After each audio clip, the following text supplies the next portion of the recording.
Hey everyone, and welcome as we continue our study through the New Testament Gospels, looking at the 250 events in the life of Jesus. And today we're looking at Pilate handing Jesus over to be crucified. And this is recorded in Matthew, Mark, Luke, and John. You can see the notes on the screen there.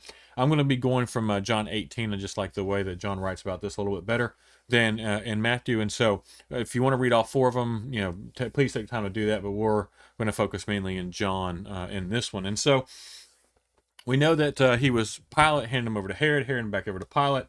And so this is where we're picking this back up after yesterday's. And so John 18, verse 38, what we're looking at is, what is truth? Pilate asked. Then he went out again to the people and told them, he is not guilty of any crime.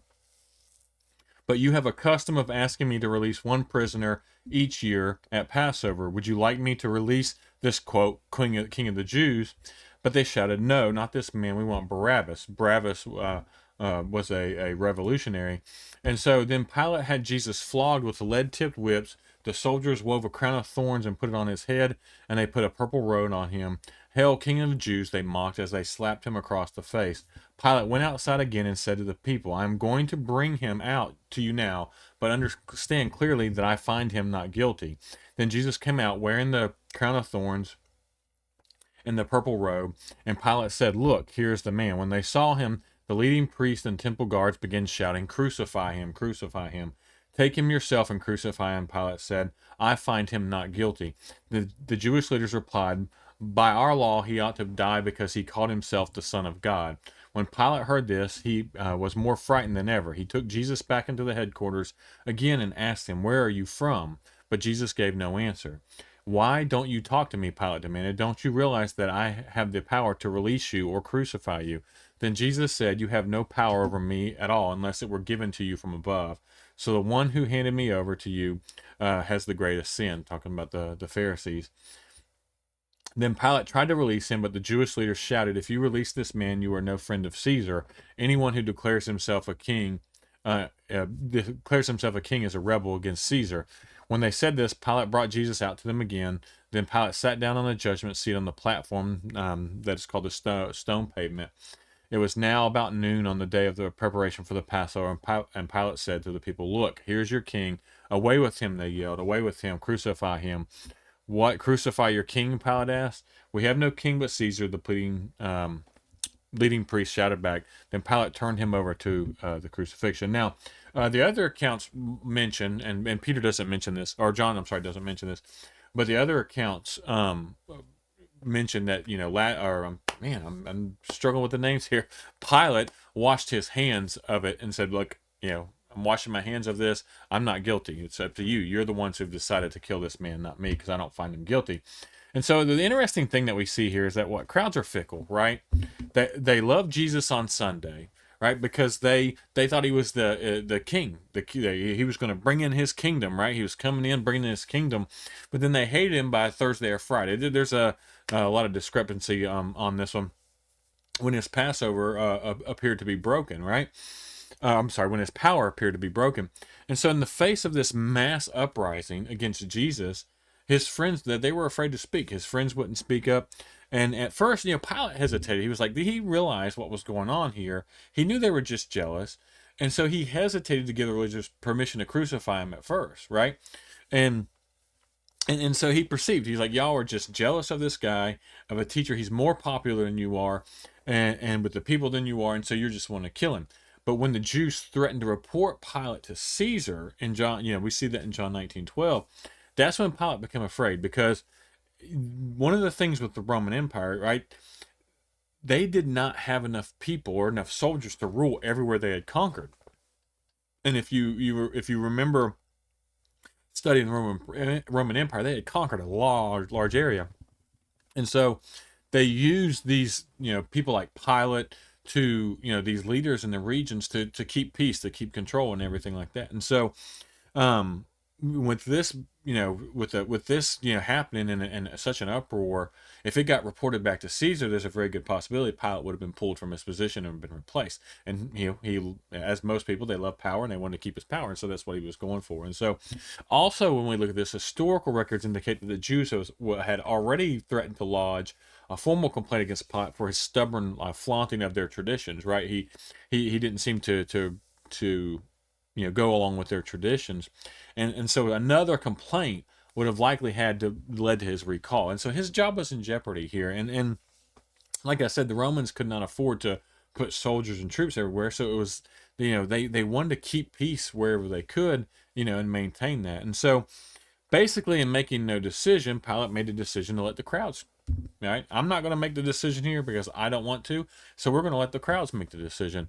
And the Jewish people decided to crucify him, and then called for his blood to be on them and their children. I mean, it's just crazy what they asked for. And so, he washed his hands of it. And again, even though he washed his hands, he knew that Jesus wasn't guilty. He knew, especially of anything to deserve death, but he was so afraid of losing his power. He was so afraid of the people that he went along with it. And so that he tried to get out of it by saying, "Hey, I'll give you Jesus. I'll give you a soldier at the Passover, or a prisoner," but they wanted Barabbas. And he was arrested for his part. Barabbas was arrested for his part in a rebellion against the Roman government, and had committed murder. And even though he committed murder, he was seen as a lot of times a hero among the Jews, because the fiercely independent Jews hated to be ruled by Rome. They absolutely hated the rule that they have over the pagan Rome. They hated paying the taxes, and that to support the Roman government and their false gods that they had. And so this was part of it. So that's part of the reason why they wanted Barabbas so bad. And so most of the Roman authorities here who had to settle Jewish disputes, they hated the Jews in return. They didn't like each other, right? Pilate didn't care for the Jews either, but he had to keep the peace. And so they had this uprising where there was a time for a rebellion. There was a perfect timing, for rebellion, and they were trying to squash this and keep it from happening. And so, that's why that's why Pilate gave in, and crucifixion was the Roman penalty for rebellion, and so that's what they tried Jesus under, and only slaves or those who were not Roman citizens could be crucified, and so Jesus did fall under that. He wasn't a Roman citizen, and so if you look at this whole thing as it played out, Jesus was tried 6 times by both the Jewish and Roman authorities, and never was he actually convicted of a crime deserving death. And so we see all this happen. It was all done under false pretenses. It was done under the cover of darkness, right? They arrested him at night. They did all these trials at night. Now this would have been during the day, of course, but getting him to Rome, or getting him to the Roman officials, was all done under the disguise of people lying and making things up. And so, obviously Jesus didn't do anything guilty of deserving death. I mean, we know that. We can read through that. We know he didn't do anything. He healed people. He loved people. He took care of people. The only thing that he got, the reason he was crucified, one, is because he had to be, but is because the Jewish people, the Jewish leaders, hated him because he was more popular than them. He threatened their power. He threatened their money. And so that's why they were wanting to kill him and get rid of him. And I know there were some who were, he was claiming to be God, which he was. He was the Messiah. He claimed to be the Messiah, and they refused to see it. And mostly they refused to see it because it threatened their power, their control, and their money. And so we see that today. We see that in religious organizations today. We see that in churches in today, where people who claim to be Christians, they claim to be holy, they claim to be all these things, they're willing to give up so much and ignore a lot and go into very sinful behavior because of the money, or the power, or both, or the position and that kind of stuff. And so we've got to make sure we don't get caught up in that and let that happen. It happens a lot.